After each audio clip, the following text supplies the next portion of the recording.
Bismillahirrahmanirrahim. Assalamualaikum warahmatullahi wabarakatuh.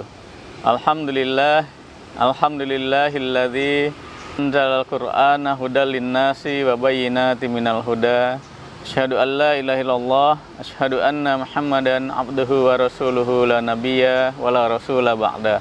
Allahumma sholli wa sallim wa barik ala sayyidina Muhammad wa ala alihi wa sahbihi wa man tabi'ahum bi ihsanin ila yaumiddin, amma ba'du. Alhamdulillah para pemirsa kurma yang dirahmati Allah Subhanahu wa taala. Pada bulan Ramadan ini Allah Subhanahu wa taala menurunkan Al-Qur'an kepada kita umat manusia ini. Dan tidak bisa dipungkiri bahwasanya Al-Quran adalah salah satu daripada mukjizat yang dimiliki oleh Rasulullah Shallallahu Alaihi Wasallam. Sebagaimana kita ketahui bahwasanya Rasulullah Shallallahu Alaihi Wasallam memiliki berbagai mukjizat lainnya selain Al-Quran. Misalnya terbelahnya bulan di Makkah, kemudian di jari-jari Rasulullah memancarkan air, turunnya hujan seketika ketika beliau berdoa, bertasbihnya makanan yang dimakan, menangisnya batang kurma, berkahnya makanan di perang Tabuk dan Khandaq, para pohon-pohon tunduk atas perintahnya, dan banyak lagi yang lain-lainnya. Tetapi Rasulullah Shallallahu Alaihi Wasallam tidak pernah menjadikan semuanya itu, semua mukjizat itu untuk menantang orang-orang yang mengingkari kenabian beliau. Beliau hanya menjadikan tantangan tersebut ada pada Al-Quran. Hanya Al-Quranlah yang digunakan oleh Rasulullah Shallallahu Alaihi Wasallam untuk menantang orang-orang yang meragukan, bahkan orang-orang yang mengingkari kenabian beliau. Maka mukjizat diartikan oleh Syekh Ali As-Sobuni dalam kitab At-Tibyan fi Ulumil Quran bahwasanya mukjizat itu adalah sesuatu yang tidak akan mampu didatangkan kecuali oleh Allah Subhanahu wa taala. Kemudian yang kedua, mukjizat itu adalah sesuatu yang di luar kebiasaan dan menyalahi hukum alam. Yang ketiga, mukjizat itu muncul dari orang yang mengaku sebagai nabi. 4, mukjizat mendatangkan adanya tantangan kepada orang yang mengingkari pengakuan suatu kenabian untuk mendatangkan perkara yang semisalnya.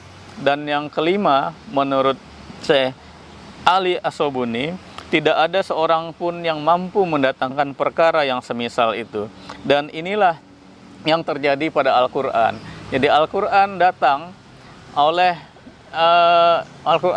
untuk menantang orang-orang yang mengingkari kenabian Rasulullah Shallallahu Alaihi Wasallam, di mana beliau mengaku dirinya sebagai nabi, kemudian mendatangkan mukjizat ini dan menantang orang-orang untuk membuat yang semisalnya. Tetapi tidak ada seorang pun sejak zaman dulu yang mampu untuk membuat semisal Al-Quran.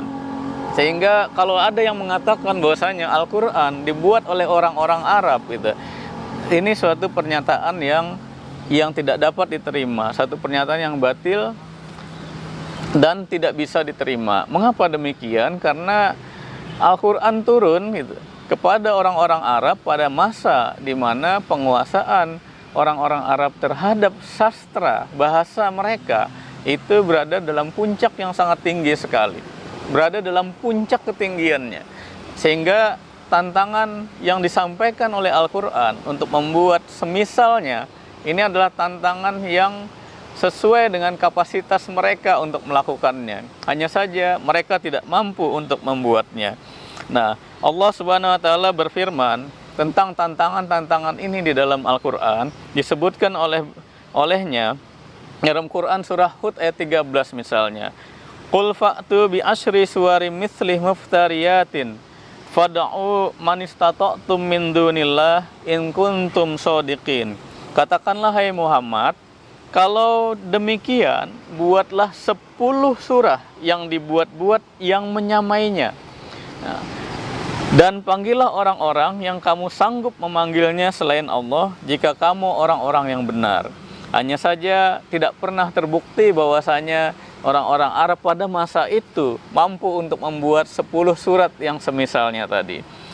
Nah, kemudian juga dalam ayat lain Allah Subhanahu wa taala menyampaikan, Allah Subhanahu wa taala berfirman untuk menantang gitu. Agar Rasulullah Shallallahu alaihi wasallam menantang orang-orang pada saat itu untuk membuat yang semisal Al-Qur'an. Misalnya dalam Quran surah Al-Baqarah ayat 23, Allah Subhanahu wa taala berfirman, "Wa in kuntum fi raibim mimma nazzalna ala abdina fa'tu bi suratin mim mithlihi wad'u syuhada'akum min dunillahi in kuntum shadiqin." Dan jika kalian tetap dalam keraguan tentang Al-Quran yang kami wahyukan kepada hamba kami Muhammad, maka buatlah satu surah saja yang semisalnya.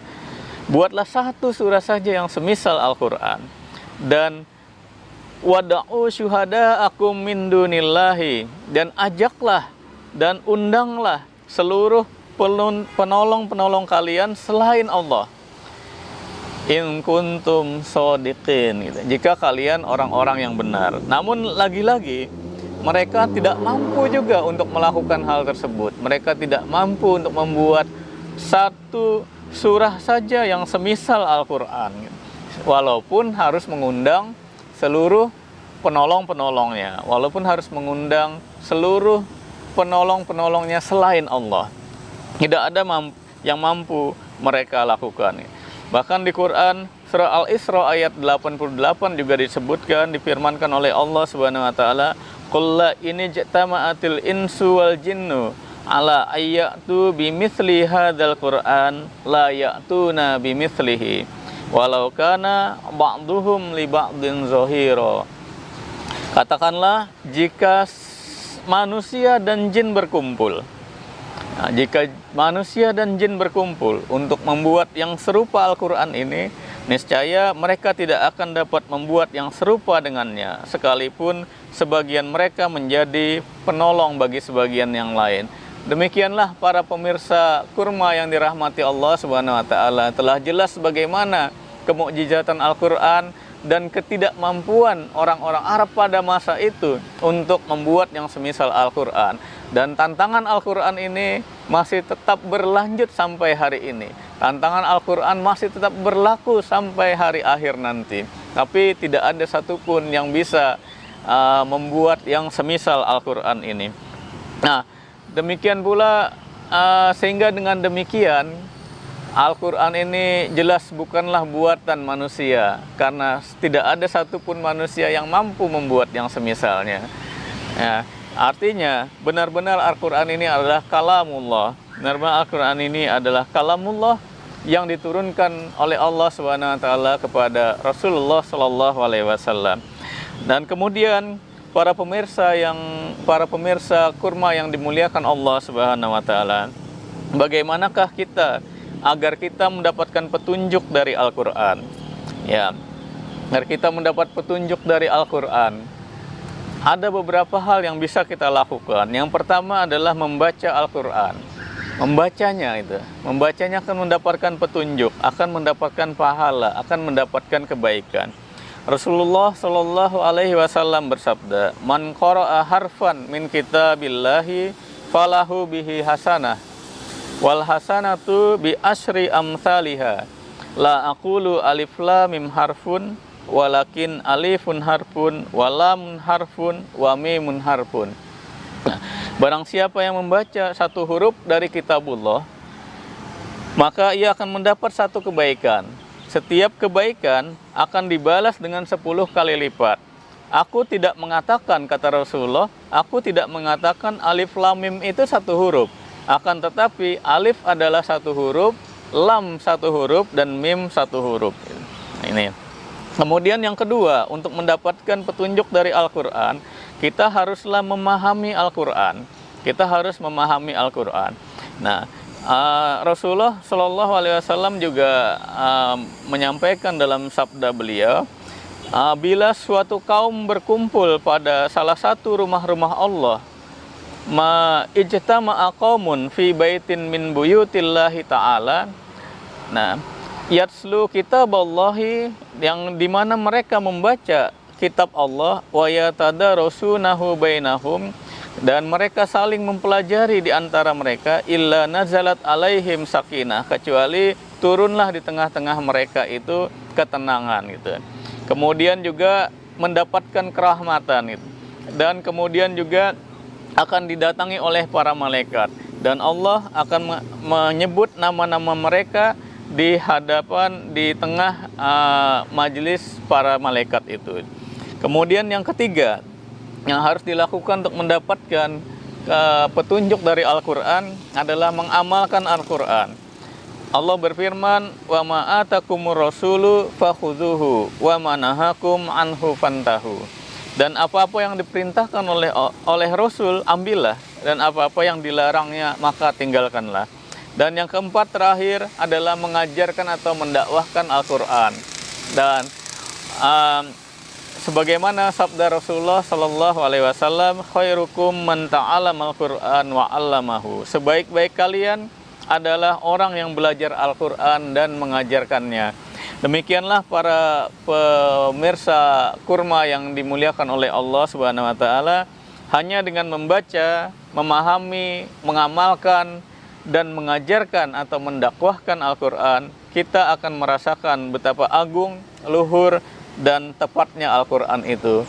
Ini yang bisa saya sampaikan pada kesempatan hari ini. Hadanallah wa iyyakum ajmain. Assalamualaikum warahmatullahi wabarakatuh.